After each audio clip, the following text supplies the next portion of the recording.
Pour me présenter rapidement, donc moi je suis entrepreneuse depuis 2019.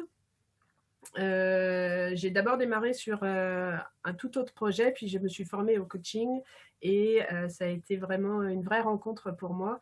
Et depuis, du coup, je développe mes accompagnements pour aider notamment les entrepreneuses à rééquilibrer et développer leur activité pour être confiantes, sereines parce qu'on ne se lance pas dans l'entrepreneuriat pour se mettre à mal. Donc, c'est comment organiser tout ça. Là, c'est parti. Donc, je vous rappelle rapidement le programme. L'idée, c'était de vous présenter ma méthode qui m'a permis de structurer mon activité et d'avoir des actions efficaces. Et puis, du coup, au cours de cette présentation, on va évoquer aussi qu'est-ce qui fait qu'on a pu être une salariée très compétente et puis être une piètre entrepreneuse, de se sentir complètement perdue, se dire mais comment ça se fait que j'arrive pas, j'étais hyper efficace et là je pars dans tous les sens. Et du coup, à travers les 5 étapes, de voir comment justement on peut retrouver son focus et son organisation. Et puis enfin, les 3 questions que je vous inviterai à vous poser quand vous êtes face à un excès de perfectionniste pour vous faciliter le passage à l'action. Est-ce que le programme vous convient? Donc, pour ceux qui peuvent, n'hésitez pas à me faire des pouces avec la caméra ou de réagir dans le chat. Et puis, à la fin, pour ceux qui seront encore là, je vous réserve un bonus. C'est parti.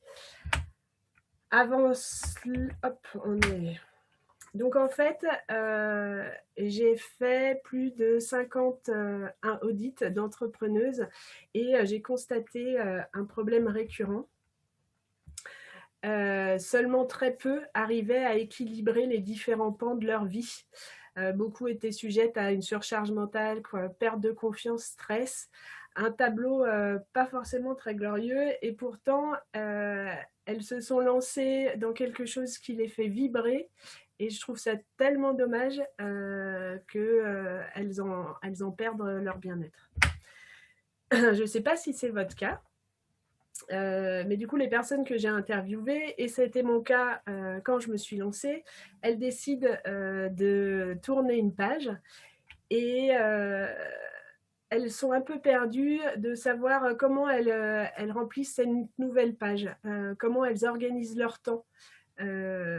Parce que en fait, quand on est salarié, finalement, c'est nos supérieurs qui nous donnent notre feuille de route.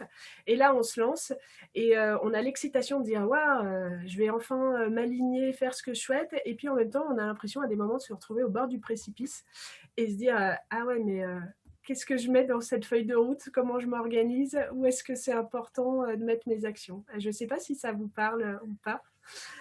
Et du coup, au démarrage, souvent, on manque de stratégie. C'est parfois en plus accentué par un sentiment de manque de légitimité. Et du coup, c'est un terreau fertile pour laisser nos peurs nous bloquer et nous empêcher de passer à l'action.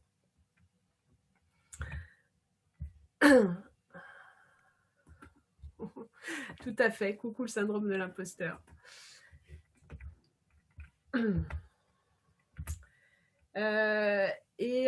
En fait, vous êtes passé de salarié à entrepreneur et vous êtes peut-être formé dans votre expertise.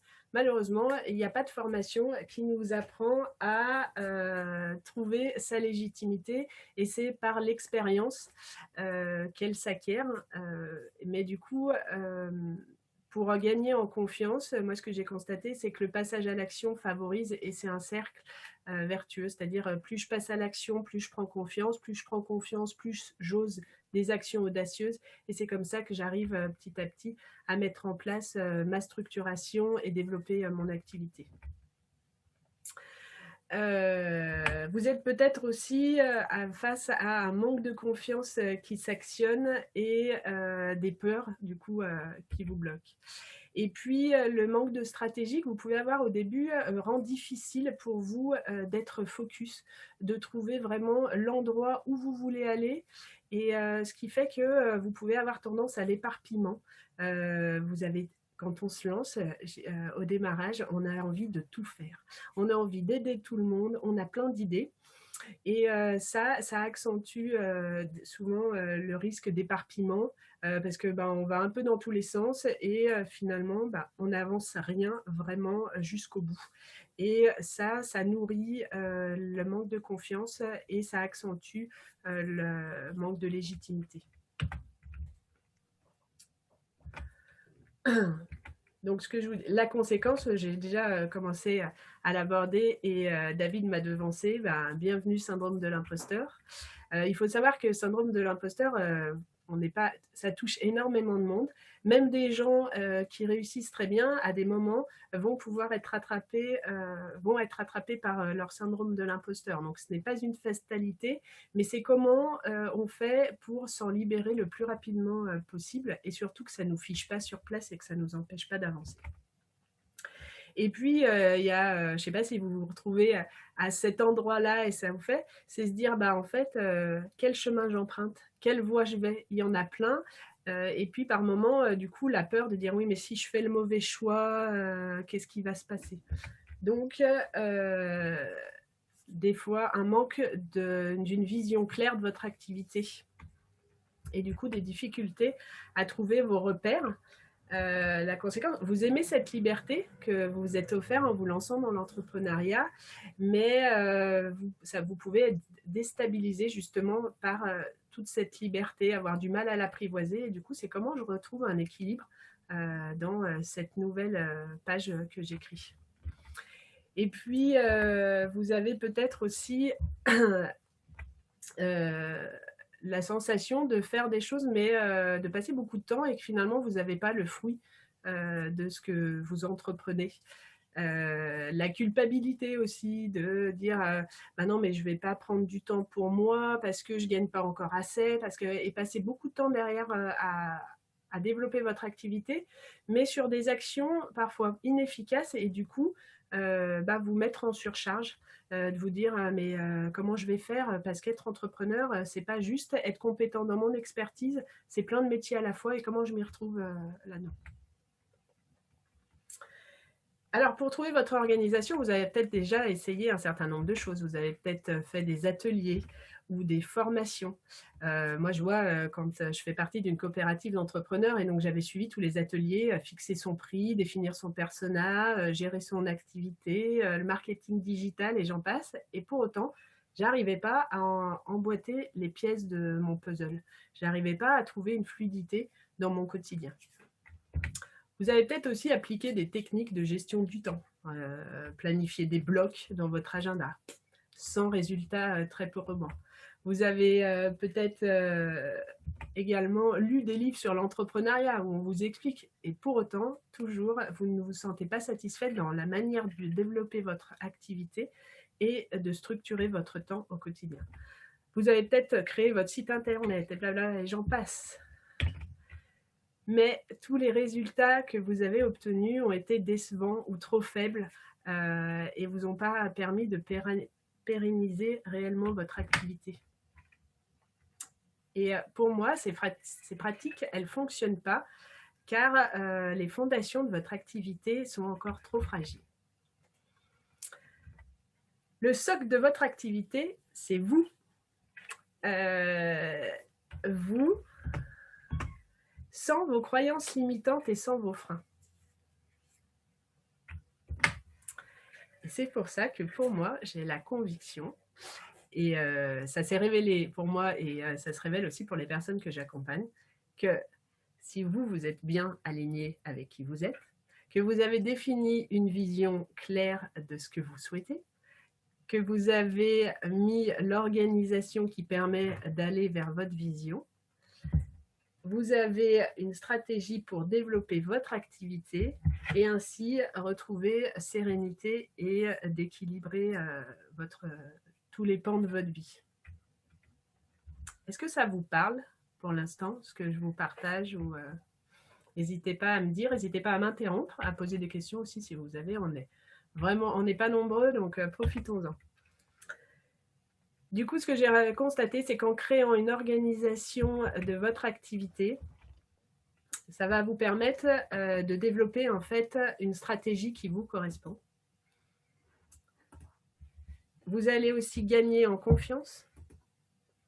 Vous allez vous réussir à prendre du temps pour vous sans culpabiliser.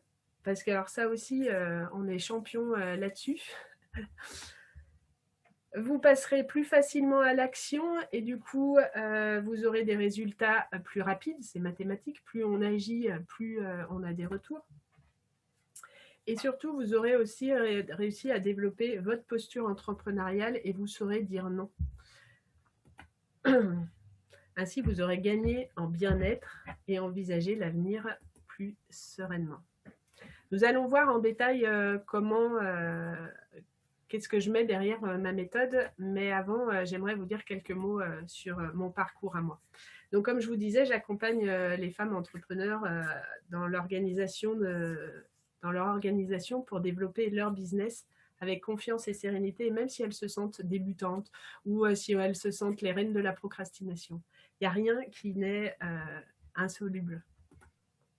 Ma vie d'avant, j'ai travaillé pendant 17 ans dans l'informatique et puis à un moment donné, j'ai décidé de faire un virage à 180. Je me suis passionnée pour l'entrepreneuriat, donc je me suis donné la chance déjà de me lancer dans l'entrepreneuriat. C'était quelque chose qui n'était pas du tout, que j'avais pas programmé.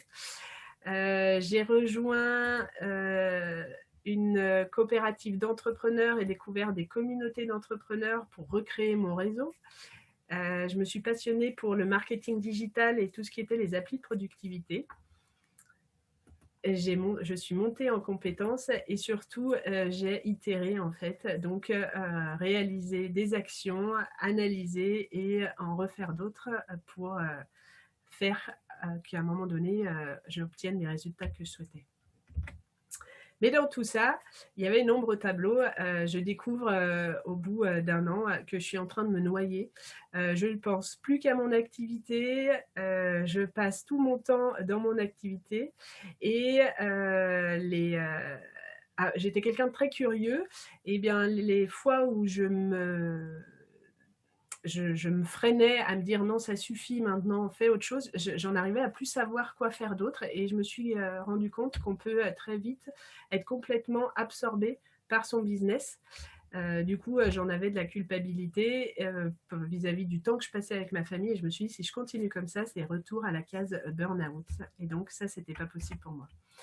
Je me rendais compte en fait que j'étais en train de scier la branche sur laquelle j'étais assise, c'est-à-dire que je prenais pas soin de moi et de mon bien-être et si j'arrivais pas à changer cet état de fait, mon activité ne décollerait pas et je n'obtiendrais pas ce que je souhaite, c'est-à-dire accompagner les personnes.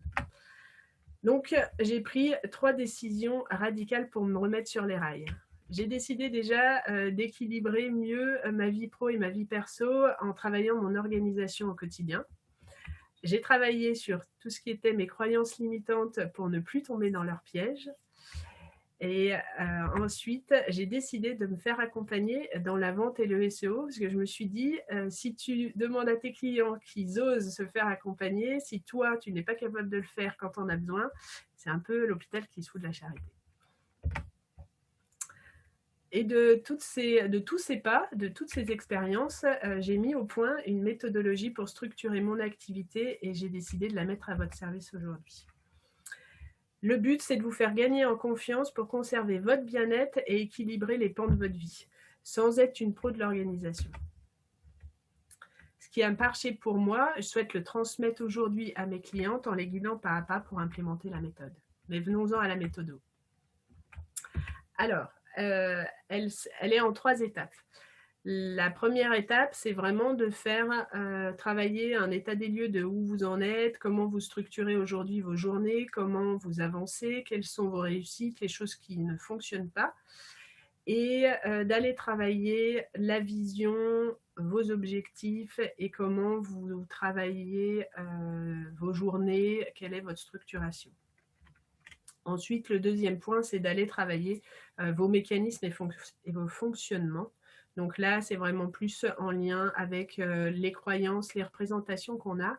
Parce que je ne sais pas si vous avez ce sentiment, mais par moments, on a l'impression en fait de vouloir passer les vitesses, mais on tient le frein à main en même temps. Et donc, ça ne peut pas marcher. Et puis enfin, le troisième, c'est se dire, dans mon quotidien, il y a des tâches qui sont répétitives, que je fais tout le temps, et je peux arriver à gagner du temps et de l'efficacité en mettant en place quelques automatisations, en utilisant des modèles. Et du coup, ça permet de gagner encore plus de temps pour faire ce qu'on aime, et notamment votre expertise. Comment je fais pour travailler et comment j'ai fait pour travailler le diagnostic et la structuration de mon temps. Donc, pour moi, c'est le résultat de l'alignement que j'ai appelé VOT. Je vous explique tout. VOT pour vision, objectif et temps. Si vous avez une vision de là où vous voulez aller, que vous avez vos objectifs, mais que vous n'avez pas pris le temps de regarder quel est votre temps réellement disponible, comment vous pouvez orchestrer vos semaines, vos mois, et les faire coller à votre vision et vos objectifs, ça ne fonctionnera pas. Ça restera voilà, sur le papier une belle vision, des beaux objectifs, mais vous n'aurez pas été jusqu'au bout à pouvoir l'organiser dans votre temps à vous. Si vous n'avez pas de vision, c'est-à-dire si vous ne savez pas où vous allez, ça va être difficile pour vous de fixer des objectifs. Un capitaine de bateau, s'il n'a pas de cap, il ne peut pas choisir l'itinéraire qu'il va emprunter. Et donc, si vous n'avez pas de vision, vos objectifs seront imprécis et donc vous allez peut-être pouvoir les mettre dans votre temps, mais du coup, vous n'allez pas aller là où vous voulez puisqu'en fait, vous n'en savez rien pour l'instant. L'autre chose, c'est que si vous avez une vision, vous savez ce que vous voulez à 5 ans par exemple, mais que vous n'avez pas fait le travail de le décortiquer en objectifs et pas forcément objectifs de résultats. Moi, c'est vraiment, je parle plus en objectifs de moyens, comment vous allez faire pour atteindre ce que vous souhaitez. Vous allez avoir du mal à structurer vos journées, vos temps, à prioriser vos actions. Donc pour moi, le combo vraiment gagnant, c'est avoir une vision. Attention, une vision, ça peut évoluer, c'est pas figé. Je sais que j'ai des clientes, ça les paralyse en disant bah oui, mais moi je sais pas, peut-être que dans 5 ans j'aurai envie de faire autre chose. Mais c'est pas grave en fait. Avoir une vision et des objectifs, ça veut pas dire qu'on se fige. Ça veut juste dire qu'à un moment donné, on se donne des outils qui vont nous permettre de voir si on avance dans le bon sens. Et surtout, ça va permettre de pouvoir prioriser. Avant de travailler ma vision, mes objectifs, j'avais découvert la matrice d'Eisenhower qui est là pour prioriser. Et je me disais, mais je comprends ce qu'il me demande et je comprends pas, j'arrive pas à le faire. Je me dis, mais je suis bête ou quoi? Ben non, mais comment prioriser si on ne sait pas où on veut aller et qu'on ne sait pas l'itinéraire qu'on veut prendre? Je ne sais pas ce que vous en pensez, c'est un peu difficile. Du coup, je serais intéressée d'avoir vos retours dans le chat. Est-ce que ça vous parle, la vision? Et est-ce que vous avez le sentiment d'avoir une vision définie pour votre activité? Ça va me permettre de boire un petit coup. N'hésitez pas à partager.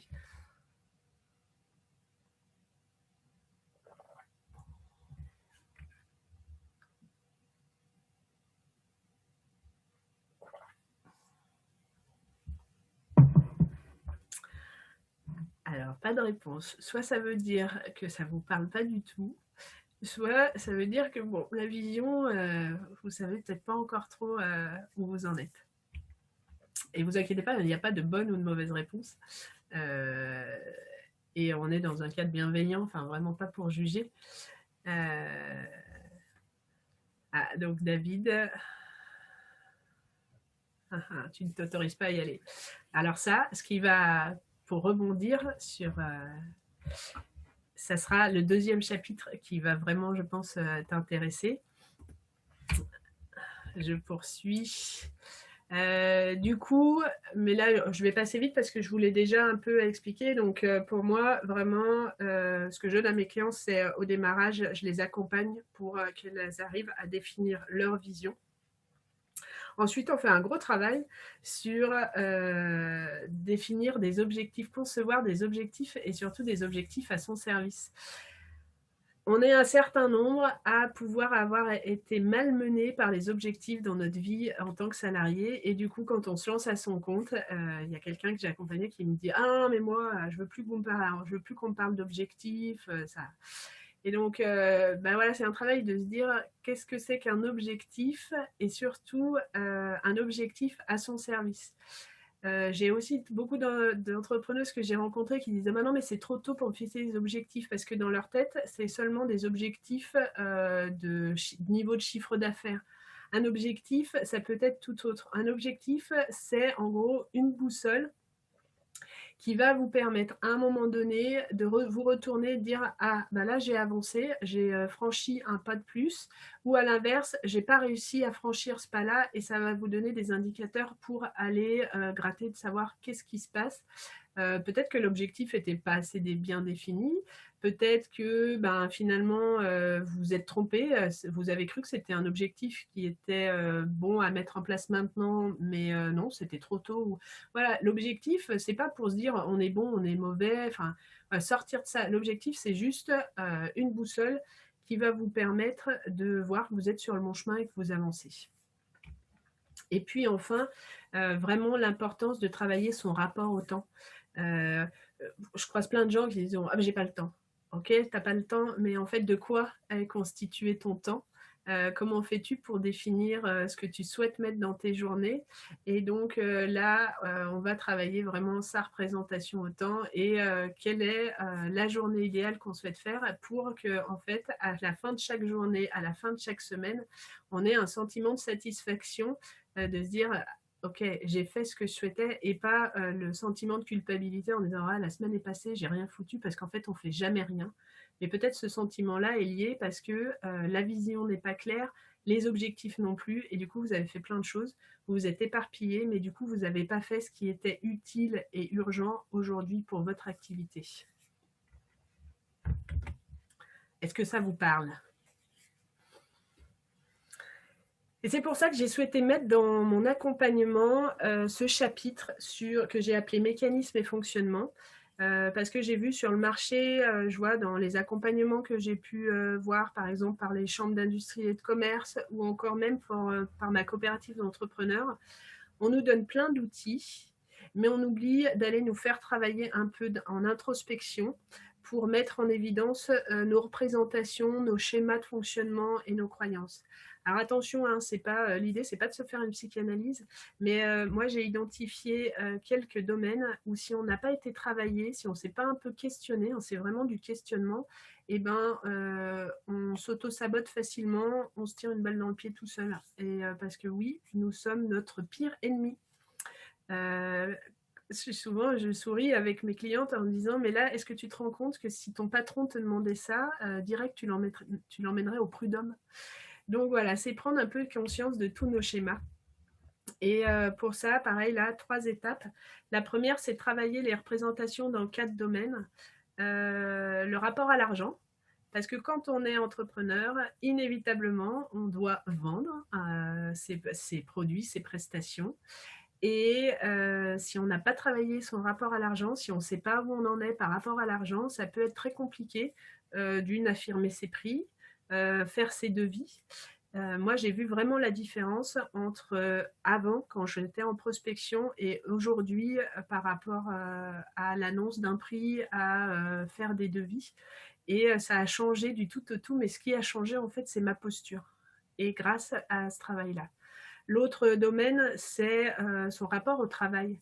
Là, je vais vous partager, il y a une personne de mon entourage qui s'est lancée, et puis du coup, Sophie, qui est comme toi, hein, qui est assistante virtuelle, et elle était dans l'incapacité au début de faire ses devis, parce que pour elle, c'était une passion, elle n'avait pas le sentiment de travailler, elle se faisait plaisir. Et que depuis qu'elle était petite, on lui disait que le travail, c'était quelque chose de besogneux, de laborieux.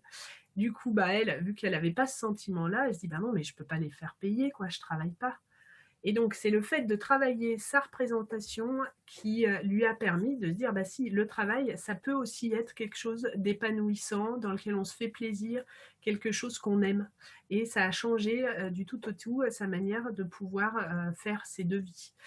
L'autre domaine, c'est le rapport à la famille. J'ai un certain nombre de mes clientes qui sont mamans et qui peuvent, alors il y a les deux schémas, soit avoir un sentiment de culpabilité parce qu'elles ont l'impression d'être happées par leur activité et de négliger leur famille, ou à l'inverse, d'être complètement absorbées par la famille, d'avoir du mal à poser le cadre, d'avoir du mal à affirmer qu'elles sont entrepreneurs et que c'est une vraie activité qu'elles développent, et du coup ne pas réussir à consacrer le temps qu'elles souhaiteraient à leur activité. Et donc là, on travaille un peu comment on repose le cadre en fait, et pour qu'elles soient épanouies à la fois quand elles sont mamans et à la fois quand elles prennent leur casquette d'entrepreneuse. J'ai une de mes clientes là qui me disait, mais en fait je suis jamais bien. Quand je suis avec mes enfants, je pense à mon job, et quand je suis avec mon job, dans mon job, je culpabilise de ne pas être avec mes enfants. Donc vous voyez, le niveau de bien-être là-dedans est bof bof quoi.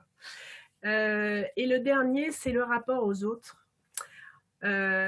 Pourquoi c'est important? Eh bien, parce qu'on est un certain nombre de personnes qui peuvent avoir peur du regard des autres, de qu'est-ce que les gens vont en penser, mais est-ce que je ne vais pas les déranger?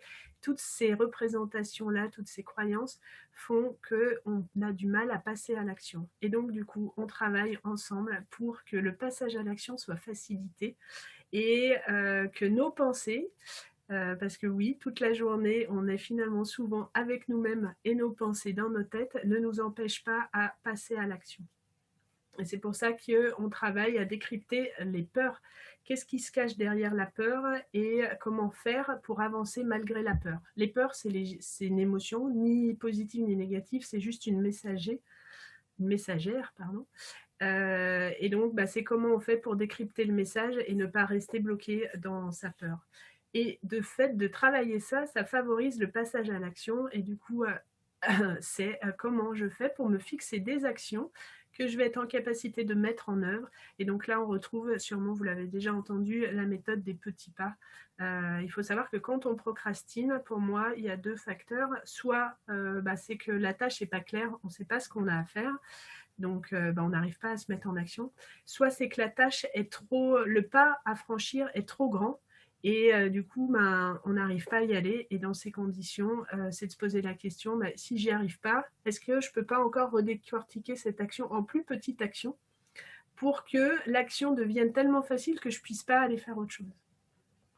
Là aussi, j'ai souri quand j'ai une de mes clientes qui dit, habituellement, j'aime pas faire le ménage, m'occuper de la nourriture, mais là, je dois prospecter et très curieusement, je trouve que faire le ménage et faire à manger, c'est passionnant. Je ne sais pas si ça peut vous parler, mais voilà, comment des fois notre cerveau se met en situation de peur et de défense, de rejet, et dire non, non, mais moi, j'y vais pas, là tu m'emmènes où tu m'emmènes, c'est trop dangereux pour moi. Et il faut savoir que le cerveau, il choisit toujours la voie la plus facile. Donc, c'est comment créer un écosystème, comment créer un environnement qui soit propice, où vous vous sentez en sécurité pour oser passer à l'action et aller vers ce que vous souhaitez atteindre. Du coup, une fois qu'on a travaillé tout ça, on est en capacité d'assumer ses prix, on est en capacité de poser son cadre avec ses clients. Combien de personnes je vois qui disent « Ah mais non, j'ose pas ». J'ai quelqu'un que j'ai accompagné, un graphiste, qui me dit « Ouais, mes clients, moi, j'en ai marre, ils me répondent pas quand je leur pose une question, je leur fais des propositions, ils m'en demandent toujours plus ». Là, j'ai une question très simple. Je lui dis quel cadre tu as posé au démarrage? Et là, il me regarde avec des yeux, je ne l'ai pas mentionné. Et si le cadre n'est pas posé de manière claire, le client, c'est comme un enfant, hein, il teste les limites, et tant qu'on ne les a pas posées, il nous aspire. Donc, l'importance de poser le cadre au démarrage, et on peut le faire de manière très bienveillante, et surtout, l'important, c'est d'être aligné avec qui on est, pour que ça ne crée pas un déséquilibre qui finalement va être perçu par le client, et il va sentir la brèche et il va y aller. Donc tout ça, ce chapitre-là, c'est vraiment pour travailler la posture et surtout vous libérer pour aller faire les choses en ayant de la joie, de l'énergie, de l'envie. Je vois que Marie nous a rejoint. Je suis ravie de te retrouver, Marie. N'hésite pas à nous partager dans le chat ton activité et puis à interagir si tu as envie, poser tes questions. Il n'y a pas de souci. Du coup, ça va vous aider aussi à faire des choix sans culpabilité et surtout, ça va vous aider à faire taire votre syndrome de l'imposteur. Attention, c'est pas magique, ça ne veut pas dire que vous n'aurez plus du tout à des moments la procrastination qui va apparaître, mais c'est juste que vous aurez des outils puissants pour reconnaître et agir dès que ça se manifeste.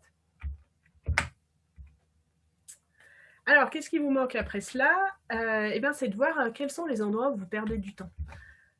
Et c'est pour ça que le dernier module, la dernière chose, je dirais, une fois qu'on a réglé tout ça, on est déjà pas mal. Hein. On a une vision, on a des objectifs, on ose passer à l'action et on s'est libéré de toutes les ruminations intérieures. Et bien, c'est se dire, aujourd'hui, grâce à Internet, on a quand même un certain nombre d'outils qui peuvent être assez magiques et nous faire gagner du temps. L'idée, c'est pas de rendre le business complètement automatisé. Moi, j'aime trop l'humain et c'est trop important d'être en lien avec les personnes. Mais des fois, c'est des petites choses qui peuvent, mis à bout, nous faire gagner pas mal de temps. Je vois notamment, il y en a qui échangent avec leurs clients par mail, par message privé pour prendre des rendez-vous, qui n'utilisent pas Calendly ou un autre outil de planification. Je me dis, mais quel dommage, ça évite des allers-retours, ça permet à votre client finalement de ne pas avoir le sentiment de perdre son temps. Ça coûte pas, enfin, c'est pas compliqué à mettre en place et ça peut faire gagner un temps précieux. Donc voilà, c'est des petites choses comme ça. Pareil, vous faites toujours le même type de compte rendu, et comment vous avez votre modèle qui vous fait gagner du temps. Idem pour les réponses, vous avez finalement souvent les mêmes types de réponses à faire. Comment vous paramétrez vos messages? Ça, Sophie, j'imagine que tu es à l'aise là-dessus et que ça doit être des choses que tu utilises régulièrement. Du coup, là, c'est des tutos que je propose pour guider pas à pas. L'idée, c'est pas de devenir un expert de chaque outil, mais c'est d'avoir vraiment le tuto utile par rapport à l'action que vous avez besoin. Moi, un outil qui m'a changé mon quotidien d'entrepreneur, c'est Notion. Aujourd'hui, c'est mon compagnon de tous les jours, j'ai envie de dire. Grâce à lui, j'ai créé une base de connaissances parce que là aussi, comment ne pas perdre du temps quand on se lance ou même quand on a souvent beaucoup de contenu qui nous arrive. Si on lit, qu'on prend des notes papier, à moins d'être très très bien organisé, moi je n'ai pas réussi comme ça, mais en fait, on ne capitalise pas sur ce qu'on lit et sur les connaissances qu'on pourrait apprendre. Il faut savoir que ce qui est lu et qui n'est pas stocké dans un endroit autre que notre cerveau, il y a 90% qui est oublié. Donc c'est dommage. Donc c'est un peu comment se recréer un autre cerveau pour se libérer de notre charge mentale. Et du coup, personnellement, moi, ça m'a beaucoup aidé, notamment pour tout ce qui est la stratégie de contenu. Quand je fais un post, j'ai mes sources rapides dans ma base de connaissances. Ça m'a permis d'en faire aussi mon CRM, mon suivi client.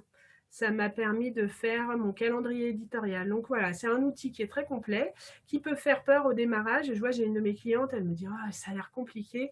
Hop, je lui ai passé 2 tutos, elle vient de s'y mettre. Elle me dit « Ah, mais c'est trop génial, en fait, ça me faisait peur, mais finalement, c'est pas compliqué, pas si compliqué que ça ».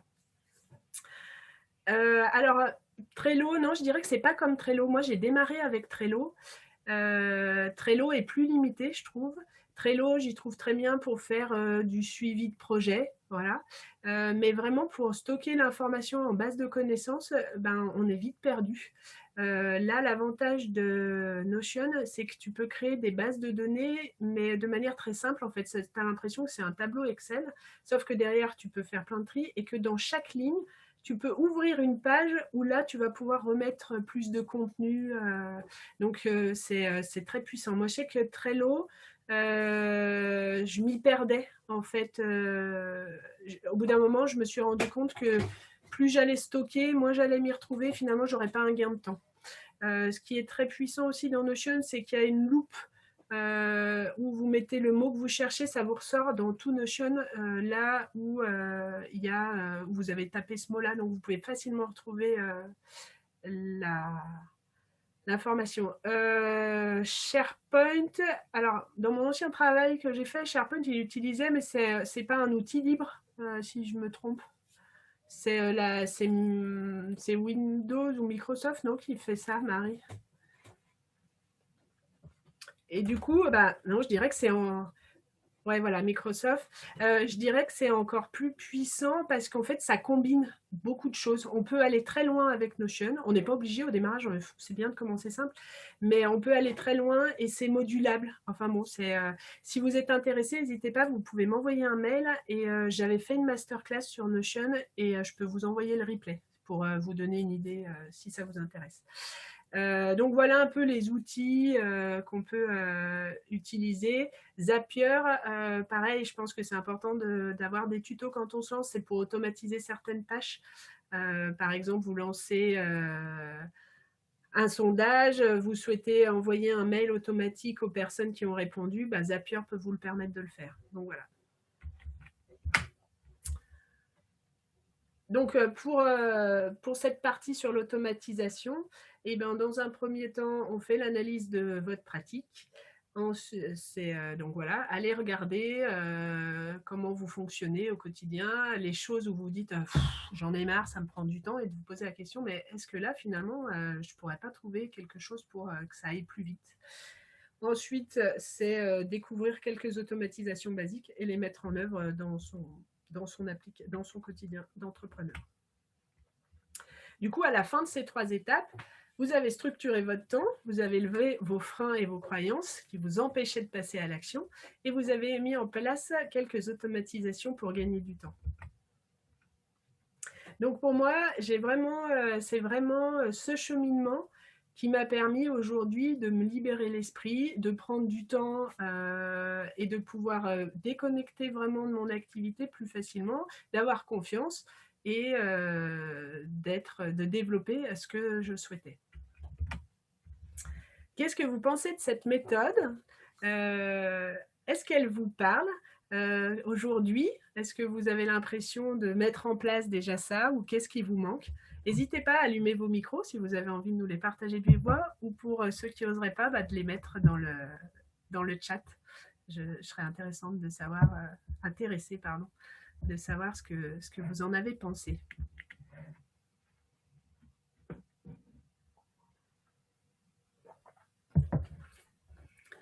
Est-ce que vous avez le sentiment par moment de vous éparpiller ou pas? Bonjour Delphine, moi je vais réagir effectivement. Moi je m'éparpille pas mal mais voilà, j'ai pris la conférence en cours de route, donc j'ai pas une vue d'ensemble de ce que tu as pu partager, mais effectivement ça me parle et je sais que j'ai besoin d'une méthode pour gagner du temps et pour garder cette motivation, parce que comme je suis éparpillée, à un moment donné, je me dis bon, mais c'est pas grave, je vais recommencer à faire tel ou tel template parce que je le retrouve pas. Donc je perds quand même pas mal de temps et de la motivation par rapport à toute cette organisation administrative, je veux dire. Ouais. Je te rejoins. Moi, c'est vrai qu'au début, quand je me suis lancée, je prenais énormément. Alors, j'avais des ressources, je prenais énormément de notes papier. Puis jusqu'au jour où, quand je me suis rendu compte que quand je recherchais, en fait, je perdais un temps fou, quoi. Et je me suis dit, mais c'est pas possible, en fait, c'est pas tenable, c'est pas viable.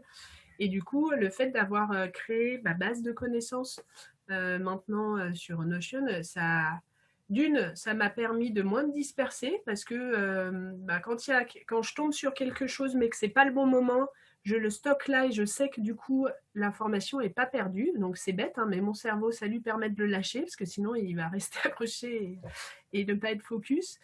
Et puis c'est aussi d'arriver à structurer son temps, de prendre connaissance de comment on fonctionne, à quel moment de la journée aussi on est le plus performant, à quel moment là on sait que on ne va pas faire un travail productif. Et du coup, de pouvoir sortir de...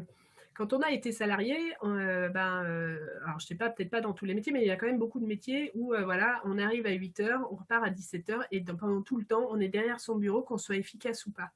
L'avantage de l'entrepreneur, c'est que c'est lui qui fait ses journées avec des contraintes. Attention, on est bien d'accord que certaines personnes auront des contraintes familiales, d'autres, elles auront des contraintes de rendez-vous avec leurs clients. Mais c'est quand même vous qui pouvez structurer vos journées.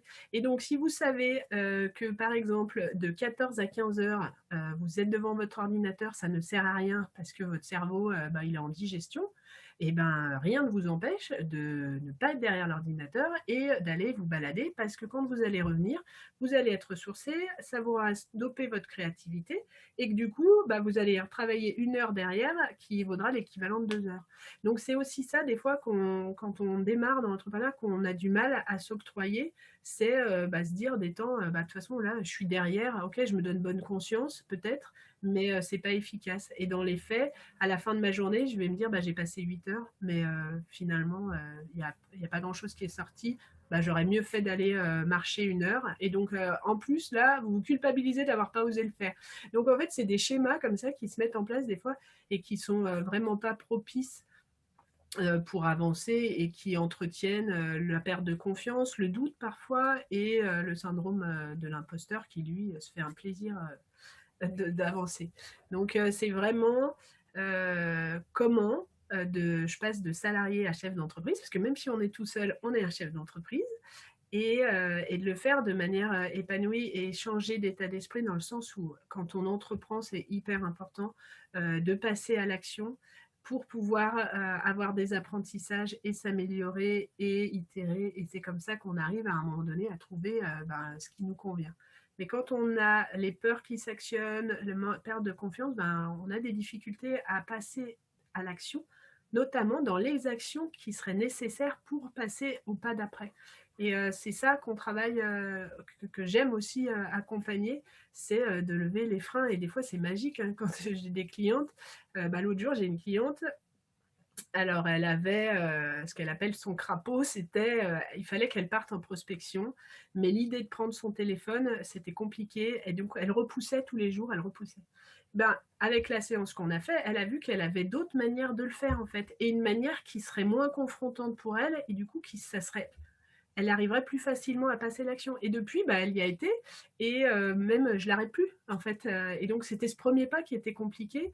Et maintenant qu'elle a fait, qu'elle a vu que finalement les peurs qu'elle projetait ne sont pas réalisées, ça lui donne confiance. Et ce que je vous disais au début, le passage à l'action amène la confiance amène le passage à l'action, et plus on a confiance, plus on ose des choses audacieuses, et du coup, plus on se donne la chance d'aller vers ce qu'on souhaite.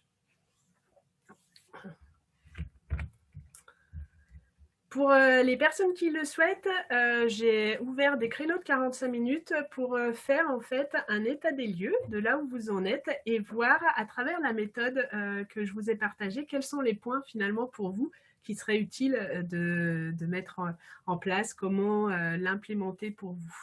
Donc n'hésitez pas à prendre rendez-vous. Je vais vous mettre là, le lien pour ceux qui le souhaitent. Je mets le lien, mais je vous enverrai un mail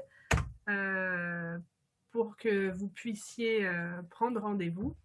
Je me suis trompée, excusez-moi. Le lien que j'ai mis là, c'est pour un questionnaire de satisfaction de la formation, de la masterclass, parce que c'est important pour moi pour m'améliorer. Et donc, le deuxième lien que je vous mets, c'est le lien vers mon agenda. Mais je vous remettrai tout ça dans un mail, donc voilà, pas d'inquiétude. Et puis sinon,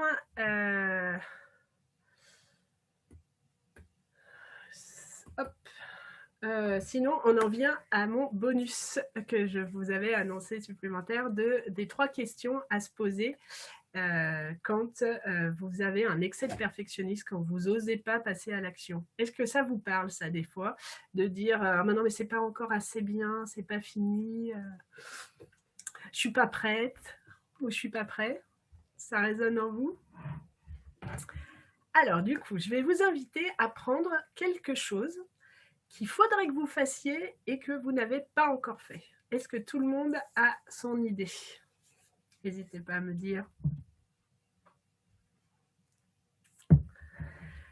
quand vous avez cette chose-là, et du coup, on prend un exemple concret, ça vous permet de tester ces 3 questions et après, vous pourrez du coup l'utiliser de manière autant de fois que vous voulez. Je vais vous inviter à vous poser une première question, c'est quel risque vous prenez si vous passez à l'action? Je vous redis, quel risque prenez-vous si vous réalisez cette action que vous repoussez? Je vous laisse réfléchir 2 minutes, noter.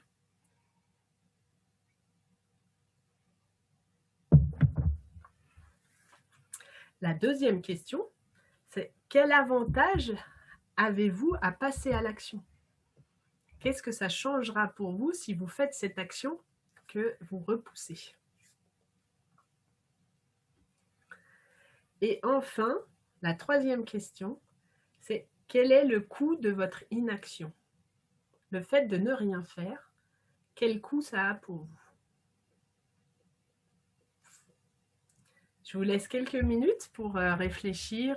Et puis, s'il y a quelqu'un qui veut partager avec nous, n'hésitez pas, je pourrais rebondir et on pourra échanger.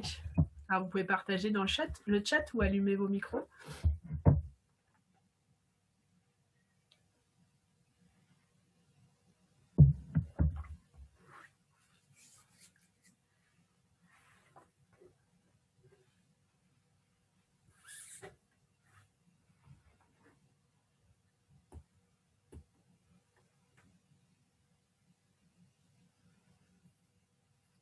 Ouais, je comprends, David. Mais du coup, tu peux, si l'envie te dit, tu peux nous partager dans le chat, si tu as fait l'exercice, de dire qu'est-ce que tu aimerais faire et que pour l'instant, tu as du mal à passer à l'action. Et du coup, le risque, si tu passais à l'action, l'avantage, si tu passais à l'action, et le coût pour toi de l'inaction. Alors, quand on dit quel est le coût, ce n'est pas forcément un coût financier, ça peut être un coût, une charge mentale qui est persistante, ça peut être des émotions, voilà. C'est par rapport à cette action, quel effet négatif ça a sur vous de ne pas agir.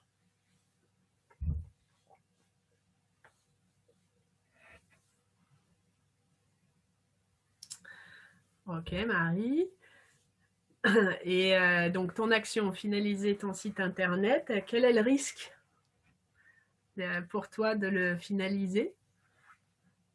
N'hésite pas si tu veux, si tu te sens d'ouvrir le micro et de partager, on peut faire l'exercice en live, ça peut permettre d'être un bon entraînement.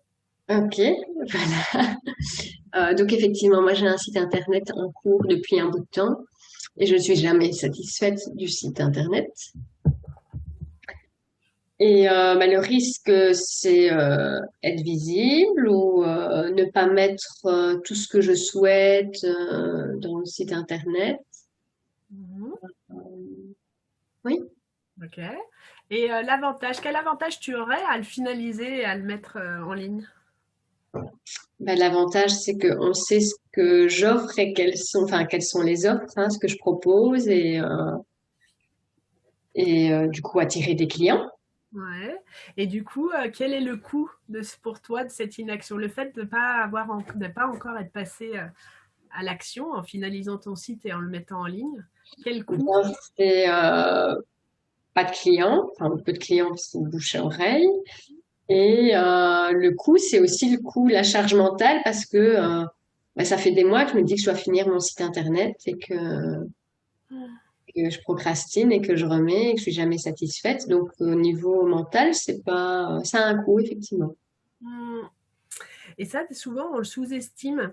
C'est de se dire, en fait, le fait que je passe pas à l'action, ça me reste en tête, en fait, parce que j'y pense régulièrement. Et surtout, c'est souvent, j'y pense de manière négative en s'auto-flagellant. Moi, j'ai encore pas fait, il faut absolument. Et du coup, vraiment, ça accentue le stress qu'on peut ressentir. Et moi, ce que j'ai envie de te dire, Marie, si aujourd'hui tu le publies, même avec les imperfections que toi tu perçois, qui sont propres à ton schéma, mais peut-être que tes clients potentiels ils diront waouh, c'est génial, parce que ça, on n'a pas tous les mêmes. Qu'est-ce qui se passera pour toi? Ça te paraît possible là, de dire allez, je le publie ou pas? Bah, là, je me suis mis comme objectif que je devais le publier pour le 1er octobre, quoi qu'il arrive, parce que voilà, j'ai une nouvelle mission qui commence et donc les personnes vont chercher quand même sur Internet qui je suis. Donc voilà, j'ai pas le choix et donc je me suis dit que cette semaine, je vais le finaliser.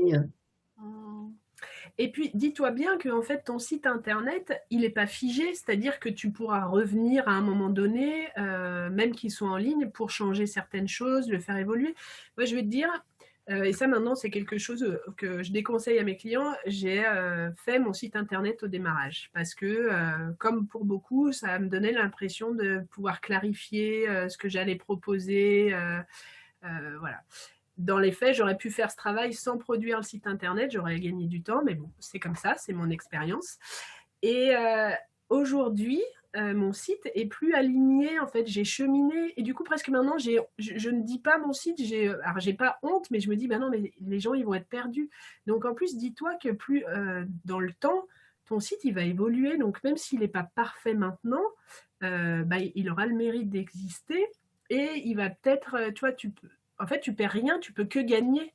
Tu gagneras des clients, et sinon, bah, si tu n'as pas plus de clients aujourd'hui, tu n'en as pas plus non plus, tu vois. Oui, effectivement. Et du coup, c'est ça, des fois, c'est de se dire. Et j'ai rencontré quelqu'un qui me disait, dans une action qu'elle n'arrivait pas à faire, c'était d'envoyer un mail à une entreprise avec qui elle avait vraiment trop envie de travailler. Et du coup, elle disait non, mais j'ose pas, parce que s'ils me disent non.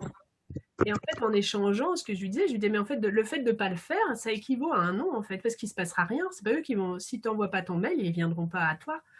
Donc, certes, tu n'as pas le coup près qui tombe de dire, ben non, je ne travaillerai pas avec vous.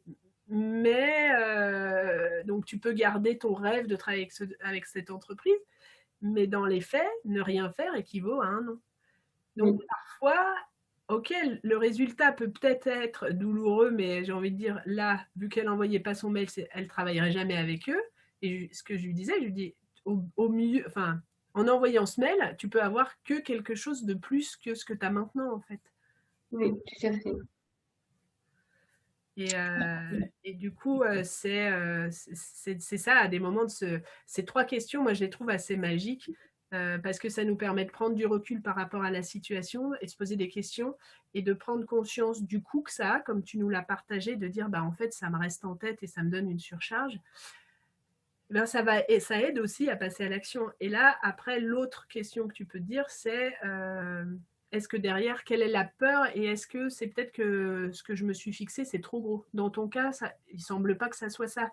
Mais des fois, dans certains, ça peut se dire, bah non, parce que là, ça me confronte vraiment trop. Et du coup, ce que je disais, c'est d'aller chercher quelle serait l'autre action juste en dessous qui nous permettrait d'y aller plus facilement.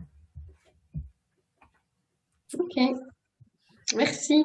De rien, Sophie. Hop, tu disais prospecter, ne pas avoir de clients, c'est le risque. Alors, quel risque? Alors pour toi, Sophie, si tu passes à l'action et le risque, c'est de ne pas avoir de clients? Je suis pas sûre d'avoir bien compris.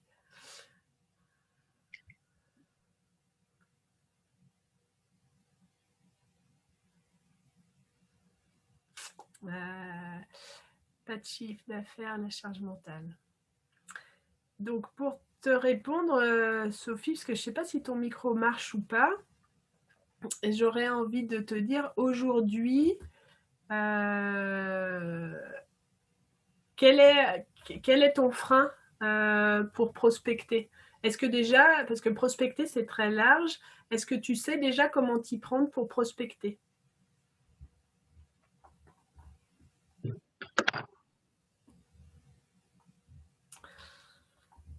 Et donc, David, pour moi, réalisation d'une marque de t-shirt inspirante, le risque est calculé.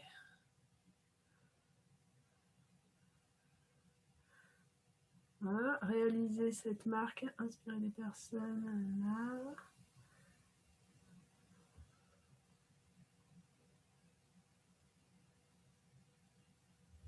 Ok, donc ça c'est important, David, ce que tu mets, que c'est le focus en fait.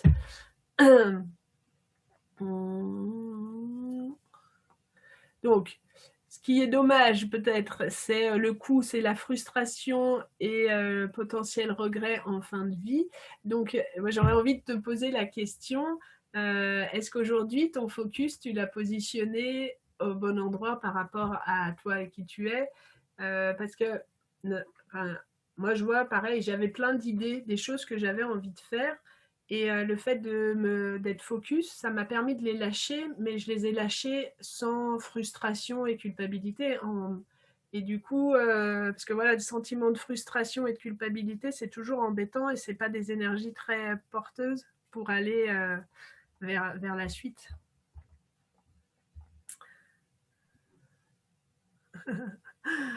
Ah bah oui, bienvenue au club. Moi aussi, si je voulais tout réaliser. Mais du coup, c'est peut-être de se dire là, parce que dans l'idée, moi, de l'exercice que je te disais, c'était une action là aujourd'hui, par exemple, mais tu n'en as peut-être pas dans ton business actuel.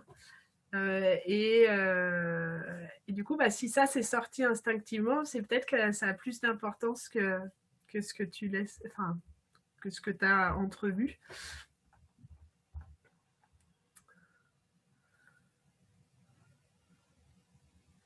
Ok, d'accord, David, super.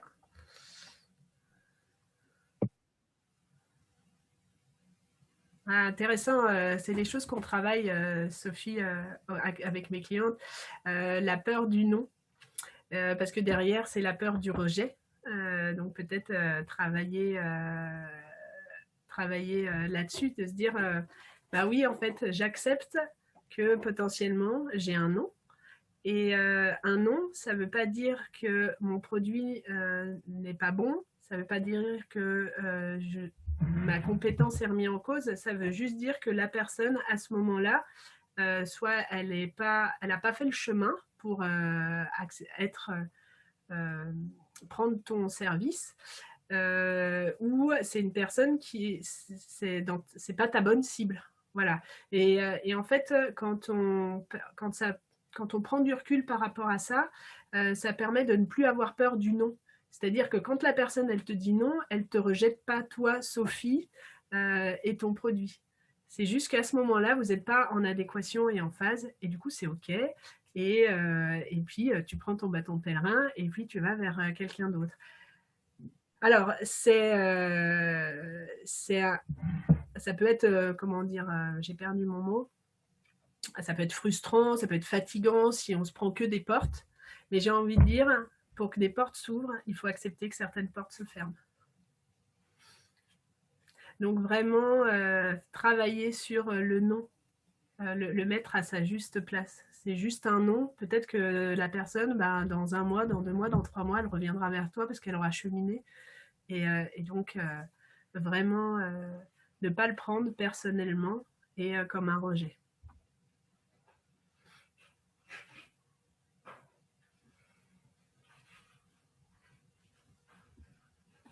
Super. Bah, c'est cool de commencer comme ça. Et du coup, peut-être que c'est vrai que ça t'a semblé facile, vu que c'est quelqu'un que tu connaissais, et que d'aller vers des personnes que tu connais moins, bah voilà, tu as plus peur du non, mais j'ai envie de dire, au vu de ce que tu m'as dit, dans les réponses de tes questions, lance-toi, ose, et puis vois ce qu'il en est. Si vous avez des questions, et que vous avez encore 10 minutes, on peut faire un temps de questions-réponses. Et puis sinon, si c'est OK, bah, je vous libère en vous remerciant d'avoir participé à cette masterclass. Donc, dites-moi.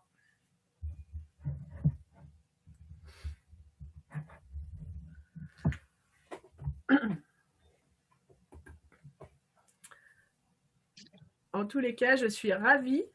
Aujourd'hui, j'ai eu moins de péripéties parce que je ne sais pas si vous l'aviez vu dans mes posts.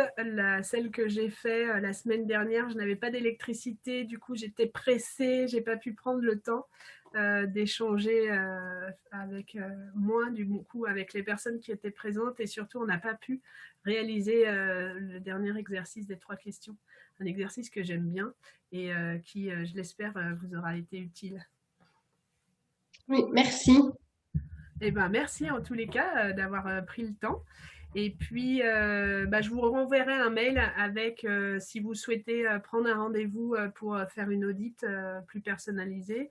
Et puis, le questionnaire, si vous pouvez prendre quelques minutes pour y répondre, c'est précieux pour moi. Et je vais vous souhaiter un bon appétit si personne n'a des questions et au plaisir de réchanger avec vous sur LinkedIn ou par téléphone. Merci, bon après-midi, bon appétit aussi. Merci. Bonne fin de journée. Au revoir.